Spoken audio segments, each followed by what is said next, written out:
కూడా పేద ప్రజల మధ్యలోనే ఉండి పనిచేస్తున్నాడు అధ్యక్ష.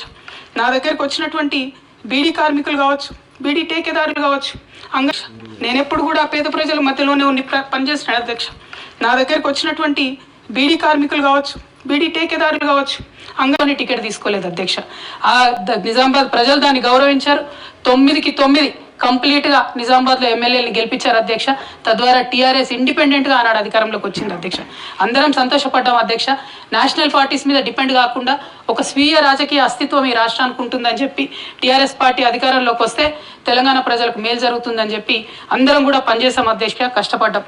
అదేవిధంగా మొదటిసారి పార్లమెంట్లో ఉన్నటువంటి మనందరం కూడా, మీకు తెలుసు అధ్యక్ష, ఇక్కడ కూడా చాలా మంది సహచరులు ఉన్నారు, చాలా అంశాల మీద, విభజన అంశాలు అన్నిటి మీద కూడా నిరంతరం పోరాటం చేసి అది హైకోర్టు సాధించుకోవడం కావచ్చు అధ్యక్ష, కాళేశ్వరం లాంటి పెద్ద ప్రాజెక్టులకు అనుమతులు సాధించుకోవడం కావచ్చు అధ్యక్ష, అనేక అంశాల మీద కొట్లాడి కూడా పనిచేసినాం అధ్యక్ష. అంటే ఈ అంశాలు చెప్పడంలో ఉద్దేశం ఏంటంటే అధ్యక్ష, కేవలం పదవులు కావాలి రాజకీయం కోసమే టీఆర్ఎస్ పార్టీలోకి నేను వెళ్ళలేదు అధ్యక్ష. ఆనాడు టీఆర్ఎస్ పార్టీకి అవసరం, తెలంగాణ ప్రజలకు అవసరం అని చెప్పినారు కాబట్టి వెళ్ళిన అధ్యక్ష. వెళ్ళిన తర్వాత కూడా నిజామాబాద్ పార్లమెంట్లో ఉన్నటువంటి వారందరికీ తెలుసు అధ్యక్ష, ఒక 20 సంవత్సరాలు పెండింగ్ ఉండే అధ్యక్ష నిజామాబాద్ పెద్దపల్లి రైల్వే లైన్. కానీ మొదటి 2-3 సంవత్సరాలలోనే వెంటబడి నేను అది పూర్తి చేసుకోగలిగిన అధ్యక్ష. అంటే ఇట్లా ఒక్కొక్కటి ఏ రోల్ ఇస్తే ఆ రోల్లో పనిచేసుకుంటూ వెళ్ళినాం అధ్యక్ష. ఏ రోల్ ఇస్తే ఆ రోల్లో డెడికేటెడ్గా తెలంగాణ ప్రజలకు పనికొచ్చేటట్టుగా చేసినాం అధ్యక్ష. సో 2014లో తెలంగాణ జూన్ 2న వస్తే సెప్టెంబర్లో బతుకమ్మ పండుగ వచ్చింది అధ్యక్ష. నేను అంతకుముందు తెలంగాణ జాగృతి నుంచి దాదాపుగా 8-9 సంవత్సరాల నుంచి కంటిన్యూస్గా బతుకమ్మ పేరుతోని ప్రతి సంవత్సరం కార్యక్రమాలు చేసేదాన్ని అధ్యక్ష.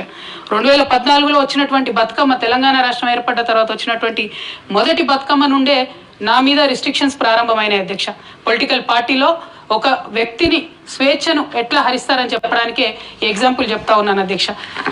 ఇక్కడ పర్సనల్ ఇష్యూస్ మాట్లాడకుండా నేను రూల్ పొజిషనే కోట్ చేసి మాట్లాడతాను అధ్యక్ష. Section 29A of representation of people's act ఉంటుంది అధ్యక్ష. It is a statutory obligation for political parties to follow democratic norms. అంటే ఒక వ్యక్తి ఒక పార్టీలో చేరాడంటే ఆ వ్యక్తి యొక్క భావజాలాన్ని కానీ, ఆ వ్యక్తి యొక్క భావ ప్రకటన స్వేచ్ఛను కానీ ఆ పొలిటికల్ పార్టీస్ హరించడానికి లేదు అధ్యక్ష. నేను గత 8 సంవత్సరాలుగా ఇండిపెండెంట్గా ఒక వ్యక్తిగా సంస్థ నడుపుతూ చేస్తున్నటువంటి ప్రయత్నాలని అడ్డుకట్ట వేయడానికి మొదటి రోజు నుంచే ప్రయత్నం జరిగింది అధ్యక్ష.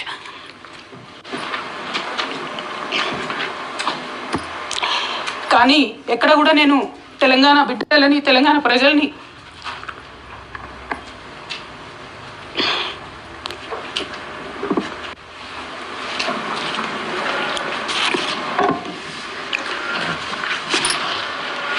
వాళ్ళను డిసప్పాయింట్ చేయదు కాబట్టి నవ్వుతూ పనిచేస్తూ వెళ్ళిపోయిన అధ్యక్ష.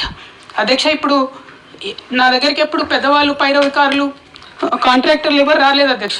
నేను ఎప్పుడు కూడా పేద ప్రజల మధ్యలోనే ఉండి పనిచేస్తున్నాడు అధ్యక్ష.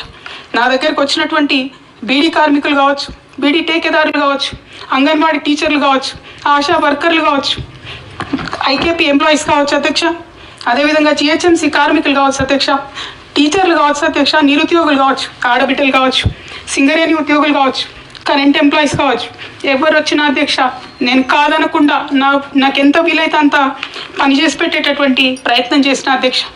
అయినా సరే అధ్యక్ష, పార్టీ మౌత్ పీసులుగా ఉండేటటువంటి పార్టీ పేపర్లు, పార్టీ ఛానళ్ళు ఏ ఒక్కరు కూడా ఎన్నడూ కూడా మద్దతు ఇవ్వలేదు అధ్యక్ష. అయినా సరే ధైర్యం వదులుకోకుండా మొక్కువని ప్రయత్నంగా నేను ప్రయత్నం చేస్తూనే వెళ్ళాను అధ్యక్ష. తెలంగాణ రాకముందు, బీఆర్ఎస్ ప్రభుత్వం ఏర్పడక ముందు ఒక మాట అనుకున్నాం అధ్యక్ష.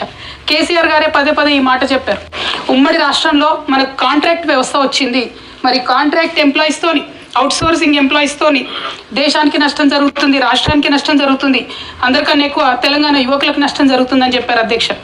ఆనాడు వారు సరదాగా ఒక మాట అనేవాళ్ళు, అందరికీ కాంట్రాక్ట్ పోస్ట్ ఉంది, మరి ముఖ్యమంత్రికి కూడా కాంట్రాక్ట్ పోస్ట్ ఉంటుందా అని చెప్పి ప్రశ్నించేవారు అధ్యక్ష. కానీ తెలంగాణ వచ్చిన తర్వాత 10 ఏళ్లలో కూడా కాంట్రాక్ట్ వ్యవస్థను మనం రద్దు చేసుకోలేకపోయినాం అధ్యక్ష. అది కాకుండా అవుట్సోర్సింగ్ ఎంప్లాయీస్, అవుట్సోర్సింగ్ వ్యవస్థను పెంచి పోసిపోయినాం అధ్యక్ష. బాధతో, చాలా ఆవేదనతో నేను ఈ మాటలు చెప్తా ఉన్నా అధ్యక్ష.